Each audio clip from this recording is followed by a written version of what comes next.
chegando, finalizando a mentoria de domingo. Eu estou aqui em Brasília, nossa capital, e hoje vai ser um dia muito especial.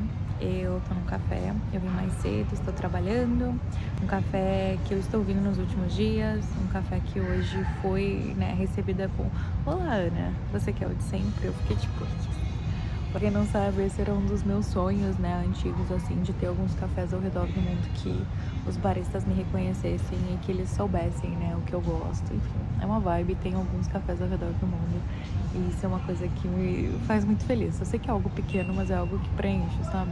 Estou aqui hoje, vou encontrar alguns mentorandos de tarde, vou almoçar com uma mentoranda também, que ela é incrível, gente.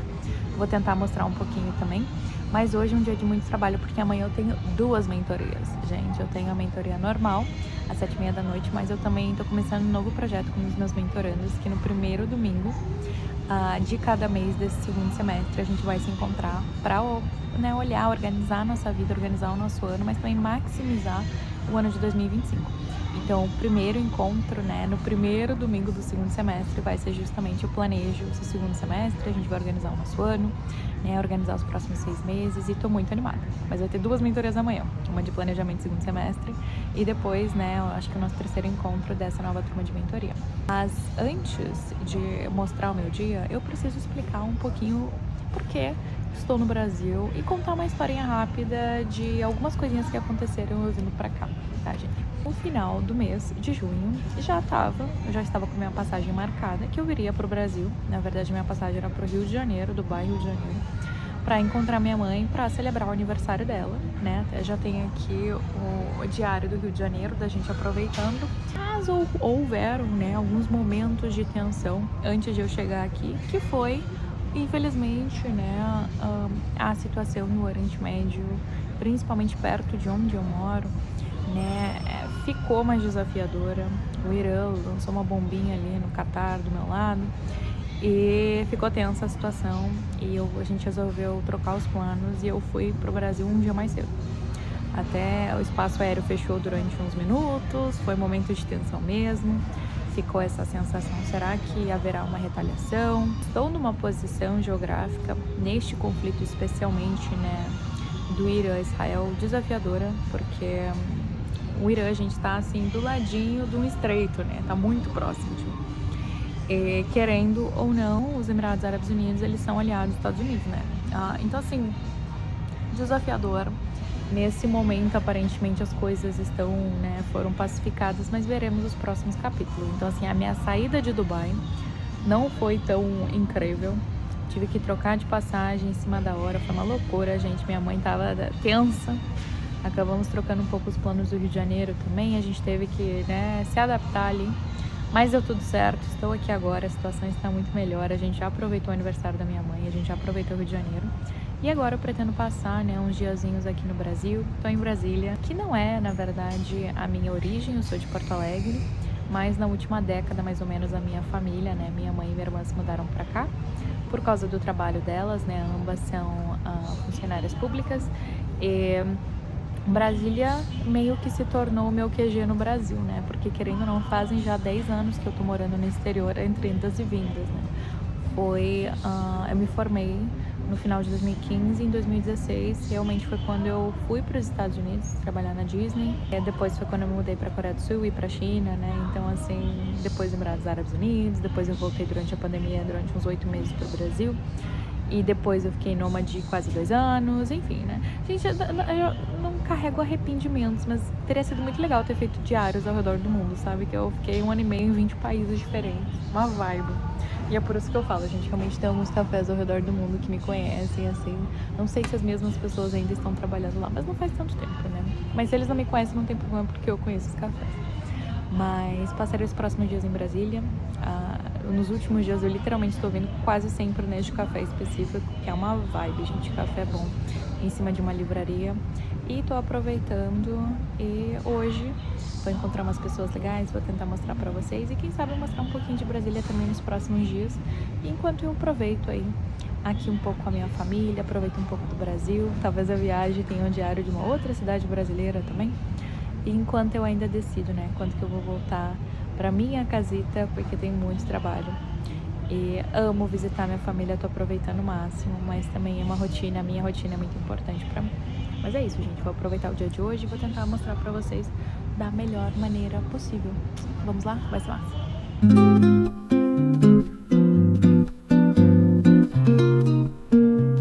Olha quem tá almoçando comigo. Lindona. Pronta?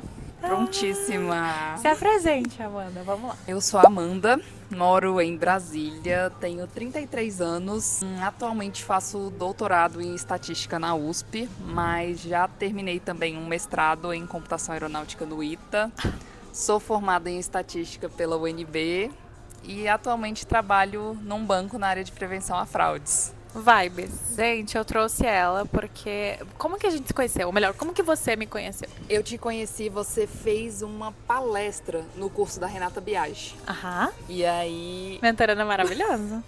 eu te conheci por lá e fui mais atrás. Aí vai escolher aí seu YouTube, assistir todos os vídeos. E aí também foi bem na época que você lançou aquele PDF do Analisando o ano de 2024 e fazendo os planos para 25. E aí em janeiro comecei a mentoria com você. Ah, fez uma mentoria maravilhosa. Eu quero te entrevistar para saber o que te levou a fazer suas escolhas acadêmicas, porque não é tão fácil uma mulher resolver se inserir nessa parte de STEM. Da onde que veio esse interesse? Ou como que foi essa adaptação de repente você chegar numa sala de aula que é predominantemente masculina? Como que foi pra você? Foi fácil? Foi desafiador? Certo. Eu não acho que tenha sido desafiador, talvez até porque eu nem tivesse notado que tenha sido desafiador na época. Pode ser que tenha sido, mas eu estava preocupada fazendo outras coisas. E aí eu sempre gostei muito de exatas. Para mim é algo que funciona porque as coisas são. Não tem a interpretação e tudo, pode não ser. Nos julgamentos do STF a gente tem quem concorde totalmente e quem discorde totalmente. Isso para mim não faz o menor sentido quando a gente está falando da mesma coisa. Então, ir para exatas foi um caminho natural, que era um caminho onde as coisas faziam sentido. Precisava ir tanto contra o que eu acredito, que é, vamos chegar numa resposta e essa resposta vai ser a única certa. O consenso final, Exatamente. real. E aí, o meu professor do ensino médio, de matemática, eu tinha falado para ele que faria matemática. Ele falou, Amanda, faz estatística, porque na estatística você vai ter muito mais possibilidade de atuação. Tipo matemática aplicada, assim. Exatamente. E aí, esse conselho foi muito importante, porque na época eu não teria a maturidade suficiente para enxergar isso, porque para mim eu só via como possibilidade a matemática. Tipo, quero estudar, mas eu acho que você não pensava tanto como que eu vou utilizar isso no mundo Exatamente, real, no assim. mundo corporativo e tudo. Então, esse conselho dele, considero que foi um divisor de águas na minha vida. E é muito importante ter professores que se preocupem verdadeiramente com você e não só estar ali ensinando o exercício ou corrigindo alguma prova. Já com essa visão de como você vai utilizar esse conhecimento para construir a sua vida. Sim. E para também trazer algum tipo Porque não que a nossa graduação seja algo determinante na nossa vida. Não considero que seja, porque a gente sempre pode tomar outro rumo. Mas talvez fosse um caminho mais tortuoso ter feito de maneira diferente. Então, eu posso ajudar alguém dando uma ideia mais assertiva do que fazer, por que não? E você gostou da faculdade de estatística? Gostei bastante. Foram 4 anos desgastantes, mas foram 4 anos muito interessantes, porque ali deu para ter uma ideia de tudo que eu teria de possibilidade de atuação. Então foi... Mas era predominantemente masculino ou não? Na estatística acho que nem tanto, a né? gente não tem tanto, a gente acaba tendo muitas mulheres também. Só que um problema grande da estatística é, diferente das engenharias, onde a gente tem a nota de corte das engenharias sendo alta, na estatística a nota de corte é muito baixa. Então, muita gente entra, mas nem todo mundo sai. Que não sobrevive. Que não sobrevive ao cálculo 1. Então, assim, se você tem 3 cálculos para fazer e no 1 você já não está dando conta, fica É claro algo que não vai funcionar. Que complica. Então, assim, teve gente mesmo, eu tenho um amigo que ele passou em estatística só porque o pai dele prometeu que ele iria ganhar um carro se ele passasse no vestibular. Não importava no quê. Então ele falou, Passou, entrou. será em estatística que eu vou apostar. Então, quando a gente tem isso, acaba sendo muito complicado e muitas pessoas acabam escolhendo o curso pela nota de corte. Eu acho que esse é um dos maiores erros que a gente pode ter, porque escolhendo um curso que você tem afinidade, já não é tranquilo terminar, imagina pela nota de corte. As pessoas se esquecem que algumas coisas são muito fáceis de entrar, mas sair que é o difícil. Difícil Faculdade de sair. é isso, gente, Sim, não é só sobre iniciar e terminar. A única pessoa do meu semestre, do meu ano que ingressou, que conseguiu terminar o curso no prazo. Uau. Tiveram outras pessoas, mas também teve gente, assim, que foi jubilado por causa de cálculo 1. Nossa, então, isso é um indicativo de performance, talvez, mas e um indicativo também. Mas conta pra gente como ITA, da onde que isso... Gente, ITA, vamos conversar sobre ITA. Primeiro que muita gente não conhece. Sim. As pessoas que não estão ou naquele ambiente físico, né, da cidade ou até do estado, ou que não estão inseridas talvez no meio militar ou de STEM, nem sabe que existe, e algumas pessoas nem ambicionam isso justamente por não saber que existe. Sim, que é uma possibilidade. Muito nichado, né? Vira um clubinho da galera que já fez ou conhece alguém que fez e por isso quero. Mas como que surgiu na sua vida? Durante a pandemia, o ITA lançou em parceria com o IEL, que ficou responsável pelo processo seletivo, um mestrado profissional em computação aeronáutica. E esse mestrado foi todo à distância. A gente teve 2 workshops presenciais, um em São José dos Campos, no ITA, e outro em Belo Horizonte, no IEL. Para formar a turma, muitas empresas do governo de Minas Gerais participaram, cedendo os funcionários para que eles participassem do processo seletivo e fizessem. E o banco onde eu trabalho é um banco também que é muito forte em Minas Gerais. Então profissionalmente te abriu... eu achei que tinha sido só você, não. O banco onde eu trabalho divulgou que teria 5 vagas para os funcionários do banco. Excelente. E aí eu fui inicialmente a primeira mulher a ser escolhida, mas depois teve um funcionário que optou por sair do banco e aí tivemos 2 mulheres na turma de 5 pessoas. Legal. O que foi muito bacana. E aí então eu tive a oportunidade de estudar no ITA sem sair de Brasília. Excelente. Que foi uma coisa assim, mas com os maravilhosa. workshops lá você conheceu também. Eu fui no ITA 2 vezes e é muito legal estar naquele ambiente, porque você sente uma atmosfera diferente. É a galera diferenciada. Dificilmente eu faria um mestrado no ITA se ele tivesse sido presencial. Por circunstâncias da vida, por você estar agora. Mas o ITA seria o nosso MIT brasileiro. E, gente, pau, não é só tipo ainda brasileiro. Não, é tipo assim, o ITA creme e de la o INE, creme de engenharia. O Instituto Militar de Engenharia Exato. também são as 2 melhores instituições do país. E aí estão realmente nível internacional total. Para essa parte de engenharia, né? Sim. Muita gente acaba sendo até indo para Embratur, não é? Pra galera. Sim, gente, tem a vai, aeronáutica brasileira, vai gostar, para que se você não a sabe. A Embraer, que fica em São José dos Campos, a gente tem a construção dos aviões lá, então quando a gente pensa assim, que em todos os campos a gente está atrás, que o Brasil, nesse campo a gente está muito na frente. E a aviação civil e a aviação militar, viu? Sim. A gente tem muitas empresas internacionais que compram aviões brasileiros e operam toda a frota com aviões brasileiros. Então a gente precisa ter muito orgulho disso. Com certeza, com certeza.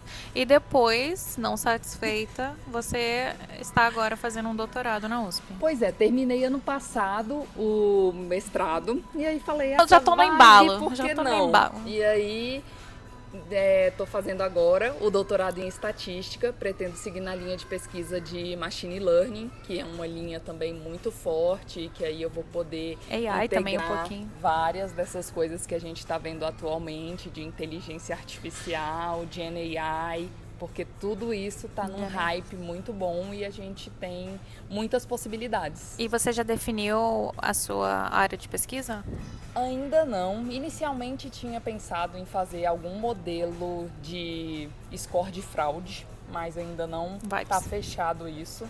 mas é uma coisa que a gente sempre precisa tá pensando nisso por causa do Pix, que é uma transação que tende a acontecer em 10 segundos, a gente precisa estar cada vez mais com modelos robustos que atendam a essa demanda. Para garantir que não tem fraude nos Pix. Exatamente. E, gente, Pix é uma vibe. Eu moro em um país que não tem Pix, é uma loucura. Como assim você vai transferir dinheiro banco a banco e demora 5 horas? Não faz sentido. Eu venho do Brasil, eu fico, o que é isso, gente? Se o Brasil é outro tem ponto. Além da aviação, o sistema bancário brasileiro não tem igual no mundo. Não, China. Não vamos entrar... Calma aí, okay. A China tá fazendo Pix há uma década, mas tudo assim, bem. Mas assim, comparado a outros sistemas bancários... Pô, que isso, cara? Coisas é um reto grande, né? É um retrocesso muito grande. É muito louco, gente. Eu pego hoje um boleto, tem um QR Code embaixo que dá pra pagar de Pix. Eu fico, what? É crazy, é sensacional. Não, é uma jornada, né? Eu acho que é uma carreira muito interessante também. Mas só terminando, assim, né? A gente entendeu a sua jornada acadêmica, a gente entendeu que você seguiu o seu interesse nessa parte de matemática, de hoje utilizar os números a favor, talvez, realmente para garantir que as coisas estão acontecendo da maneira que devem acontecer. Ou seja, ainda utilizando essa parte da lógica, mas ajudando o sistema financeiro, ajudando o sistema bancário também. Mas qual outro aspecto, assim, de também ter uma vida que te preenche? Porque eu acho que é fácil, talvez seja um pouco mais fácil pra você, porque, cara, eu sei matemática, eu gosto de matemática, consigo ir com mais, né, ser mais assertiva na questão da minha profissão, mas também tem um outro aspecto que eu acho que é o que tu buscava na mentoria, de entender quem você é, entender quais são as outras ambições além do seu trabalho, entender, de repente, que tipo de vida, né, vai fazer sentido pra você também, e é muito louco poder fazer isso agora entrando nos 30, uma vibe, a gente que já tem mais autoconhecimento, a gente sabe quem a gente é. Então, assim, hoje você se entende de fazer no seu doutorado, desenvolvendo mais todo esse seu lado, sua curiosidade do seu intelecto, conseguindo um PhD na USP, né, gente? So sorry, excuse me. Mas também se descobrindo essas novas versões de você, fazendo outras coisas também fora do trabalho. Com certeza, porque é muito importante a gente saber o que a gente quer, mas eu acho que ajuda muito também você saber o que você não quer de jeito nenhum. Contraste. E isso, às vezes, é complicado. E aí, na mentoria da Ana, isso me deu muita clareza. Então, assim, a vida não pode se resumir a encher o currículo com um milhão de acadêmico. Então a gente precisa ir além, porque a vida fica muito rasa se for só isso. Então, é momentos de vida, né? Teve esse momento que você viveu e agora que você tá chegando no final, no cume, né? Você entendeu que, cara, a vida não é só sobre academia o tempo inteiro. Buscar outros propósitos, né? Exato. E agora também acho que você já conseguiu estabelecer um pouco profissional, que é uma coisa que a gente busca cedo na vida, que é importante, né, gente? É a base da qual vai servir para sustentar a nossa vida, né? De todas as maneiras, fica também um pouco de espaço para ir além, pesquisar coisas maiores. Com certeza. Que nos preenchem tanto quanto se pá mais, né? E façam a mentoria da Ana, não porque fale, essa não clareza, não pedi. Não, mas isso eu tô falando pro bem de vocês. Porque vocês vão conseguir ter essa clareza do que é importante. E isso vai ajudar no caminho, vocês não vão dar murro em ponta de faca. Amém. É isso. Não é maravilhoso, gente? Adoro mulheres. Essa luz também tá boa, reparou? Adorei. Muito obrigada por participar aqui. Obrigada, agora a gente vai aproveitar, Ana. gente. Tchau, tchau. Linda!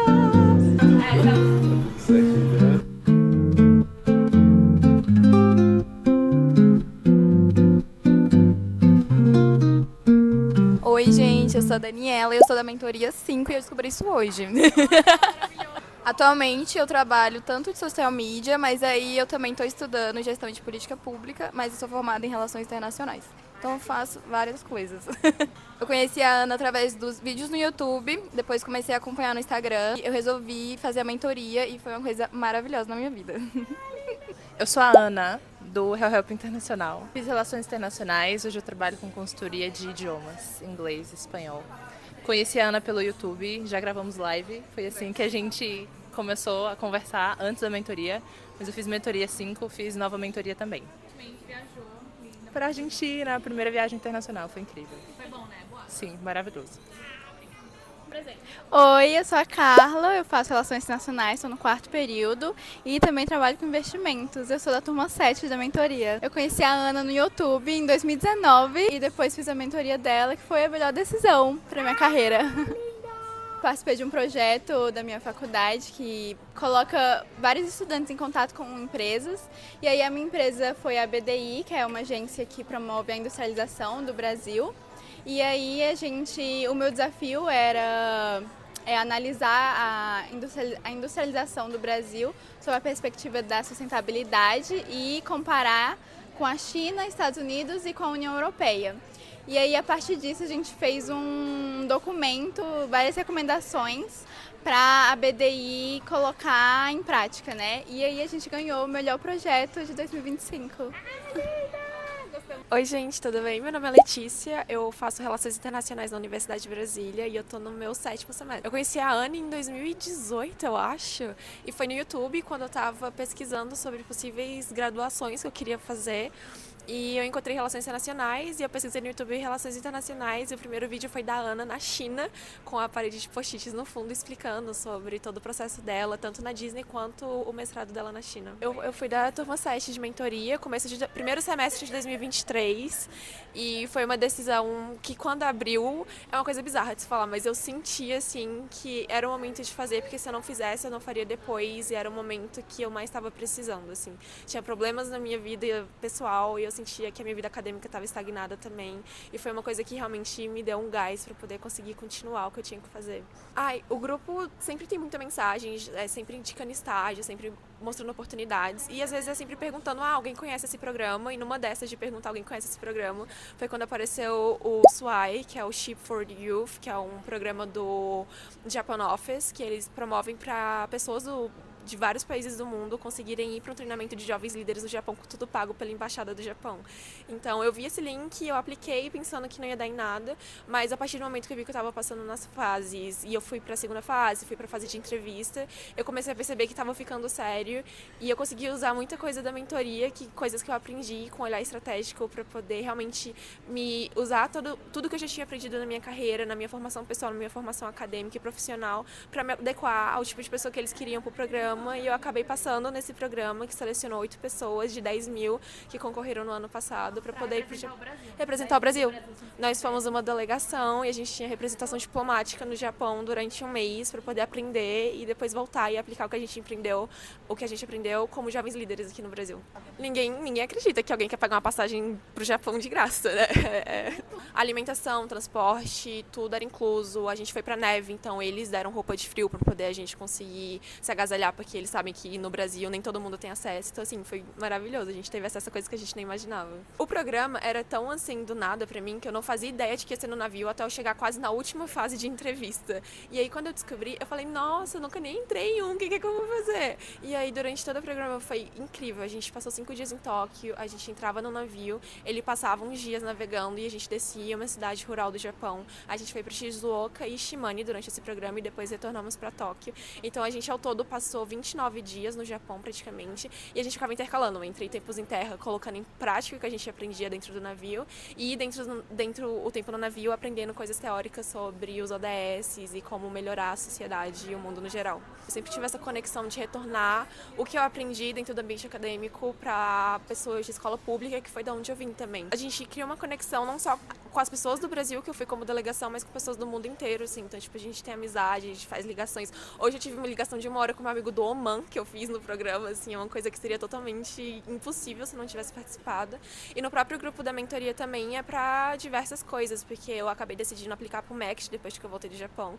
E a primeira coisa que eu fiz foi ir lá na aba de pesquisa do grupo e pesquisar MECT para poder ver se alguém já tinha comentado, se tinha alguém que já tinha passado, para poder conseguir coletar mais experiências ou conhecimentos para pro meu application do ano que vem. Então é uma coisa que é constante na nossa vida. Acho que é muito bom e uma coisa muito boa da mentoria é que essa conexão que a gente cria são pessoas que estão sempre dispostas a passarem o conhecimento que elas tiveram para poder a gente também alcançar objetivos que a gente tem na nossa vida. Então eu queria ir pro exterior, então muitas pessoas fizeram parte da mentoria explicando qual que seria a melhor forma de me parecer uma pessoa atraente para pessoas que estão selecionando jovens que querem ir para o exterior também, ou então pessoas que querem aplicar para cursos internacionais, ou que querem aplicar para fazer mestrado no exterior. Sempre tem alguém que está disposto a contar a experiência para você conseguir aprender e fazer da melhor maneira também e ter a sua grande chance. Então, você está sempre aprendendo. É o melhor programa do mundo, gente. Eu falo pra vocês, assim, mudou minha vida e eu não mudaria nada. Foi incrível e eu devo muito ao grupo da mentoria por ter aparecido esse link pra mim, porque agora eu sou outra pessoa mesmo depois do programa.